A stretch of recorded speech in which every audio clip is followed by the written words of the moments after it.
नमस्कार। आज के इस विश्लेषण में आपका स्वागत है। चलिए सीधे मुद्दे पर आते हैं। आज हम उपलब्ध सोर्स मटेरियल के आधार पर एक बेहद इंटेंस और रैपिड रिस्पांस मिलिट्री ऑपरेशन का डिटेल्ड ब्रेकडाउन करने वाले हैं। ये कोई आम मिलिट्री एक्शन नहीं था। हम बात कर रहे हैं ऑपरेशन हॉट परस्यूट की। सोर्स में दी गई जानकारी के अनुसार इससे क्रॉस बॉर्डर स्ट्राइक ने पूरी की पूरी रणनीति को ही बदल कर रख दिया था। आज हम समझेंगे कि कैसे पर्दे के पीछे इसकी योजनाएं बनी और कैसे इसे एकदम सटीकता के साथ जमीन पर उतारा गया। जरा सोचिए, एक अनजान विदेशी जंगल, एक ऐसा दुश्मन जो छिपकर वार करने में माहिर हो और वक्त सिर्फ 3 दिन। अब सवाल यह है कि 70 एलीट कमांडोज ने इतने कम समय में इतने बड़े top secret cross border mission को आखिर कैसे अंजाम दिया। इतने बड़े लॉजिस्टिक और टैक्टिकल मिशन को महज 3 दिनों के भीतर खड़ा करना कोई आसान काम नहीं है। आज की हमारी इस चर्चा में इसी रहस्य से पर्दा उठेगा। हम देखेंगे कि कैसे इस नामुमकिन से लगने वाले काम को मुमकिन बनाया गया। इस पूरे ऑपरेशन को आप एक टिक टिक करती हुई घड़ी की तरह देख सकते हैं। 4 जून को घात लगाकर किए गए हमले से लेकर 5 जून की दिल्ली वॉर रूम की मीटिंग, 6 जून की खुफिया तैयारी, 8 जून की घुसपैठ और 9 जून की फाइनल स्ट्राइक तक हर एक दिन बल्कि हर एक घंटा बहुत क्रिटिकल था। घटना के ट्रिगर होने और उसके अंजाम तक पहुंचने के बीच का वक्त सच में अविश्वसनीय रूप से कम था। तो चलिए शुरुआत से शुरू करते हैं। मणिपुर का हमला। तारीख थी 4 जून 2015। ये कहानी 4 जून को मणिपुर के चंदेल जिले से शुरू होती है। ये वो ट्रिगर पॉइंट था जिसने इस पूरे ऑपरेशन की नींव रखी।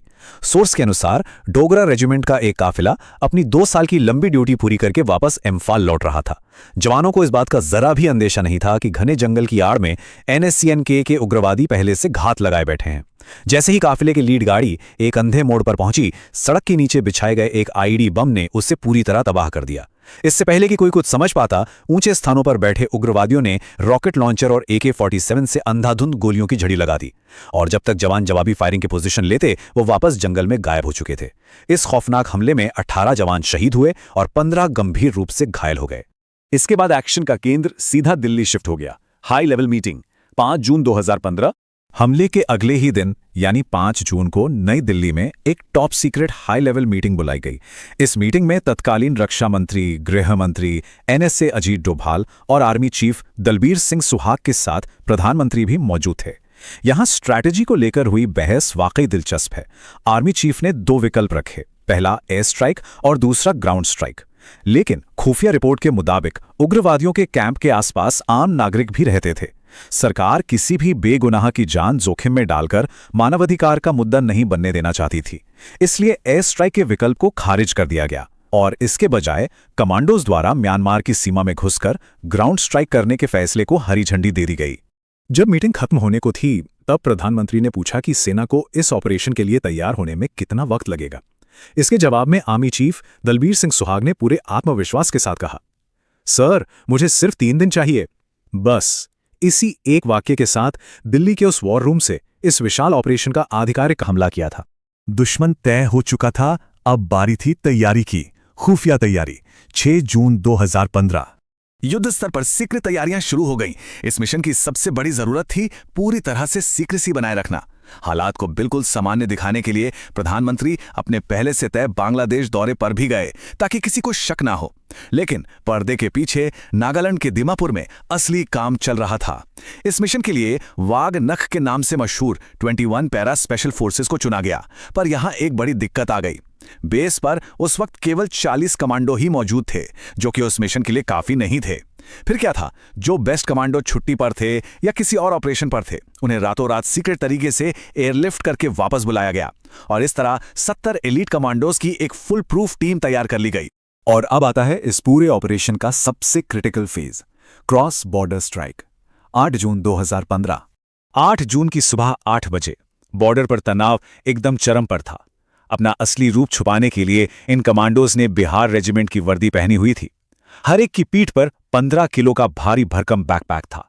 वे अत्याधुनिक assault rifles, rocket launchers, night vision goggles और खतरनाक स्नाइपर राइफल से पूरी तरह लैस थे। ये हैवी टैक्टिकल लोडआउट ही बताता है कि वो एक बहुत बड़े और गंभीर मिशन के लिए सीमा पार कर रहे थे।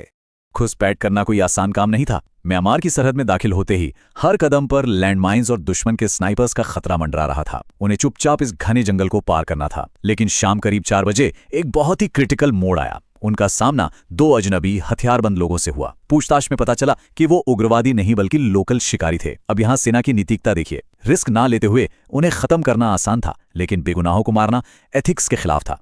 इसलिए जानकारी लीक होने से बचाने के लिए उन्हें बिना कोई नुकसान पहुंचाए हिरासत में लिया गया और मिशन पूरा होने तक साथ ले जाने का फैसला किया गया। और ये कोई छोटी मोटी घुसपैठ नहीं थी। इन जवानों को म्यांमार की सीमा के अंदर पूरे 50 किलोमीटर की गहराई तक जाना था। 50 किलोमीटर। इस दौरान हेडक्वार्टर में बैठे लेफ्टिनेंट जनरल बिपिन रावत को हर 1 घंटे में केवल एक बीप का रेडियो सिग्नल भेजा जा रहा था, बस ये कंफर्म करने के लिए कि टीम सही रास्ते पर है। सच कहूं तो इस 50 किलोमीटर के सफर में दुश्मन से बड़ा इम्तिहान खुद कुदरत ले रही थी। 40 डिग्री सेल्सियस का झुलसाने वाला तापमान और 88% की चिपचिपी उमस। जंगल इतना घना था कि सूरज की कोई रोशनी जमीन तक नहीं पहुंच रही थी, बिल्कुल अंधेरा। इस ऑपरेशन के दौरान शारीरिक और मानसिक चुनौतियां अपने बिल्कुल चरम पर थीं। लेकिन वो रुके नहीं।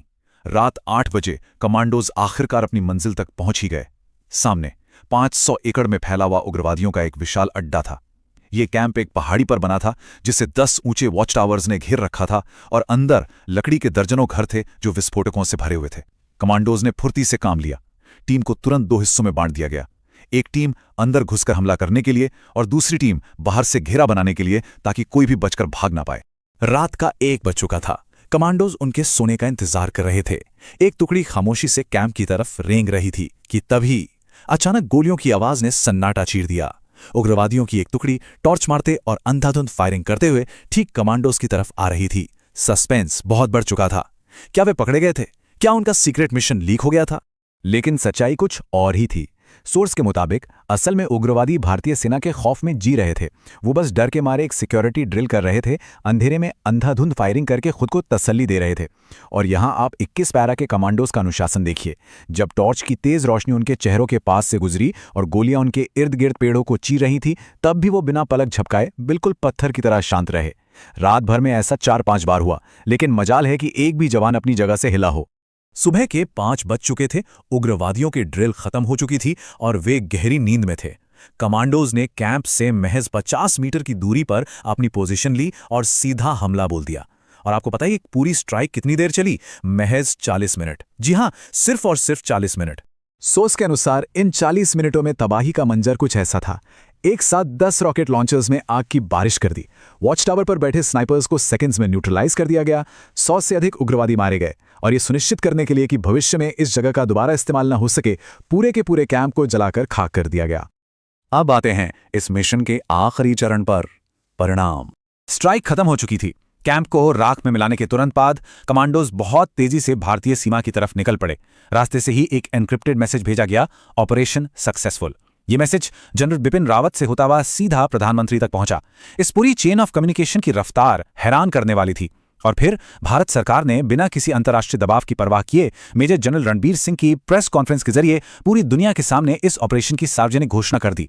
सबसे हैरान करने वाली बात तो ये थी कि इस इतने बड़े ऑपरेशन के बाद वो 70 कमांडोज अगले ही दिन बिना किसी शोर शराबे के अपनी नॉर्मल ड्यूटी पर वापस लौट आए, जैसे कुछ हुआ ही ना हो।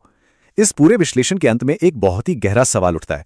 जब कोई देश इतने कम समय में इतनी सटीकता और गोपनीयता के साथ सीमा पार जाकर ऐसे ऑपरेशन को अंजाम देता है, तो ये आधुनिक सैन्य रणनीति और बॉर्डर सिक्योरिटी को देखने के हमारे नजरिए को कैसे बदल देता है?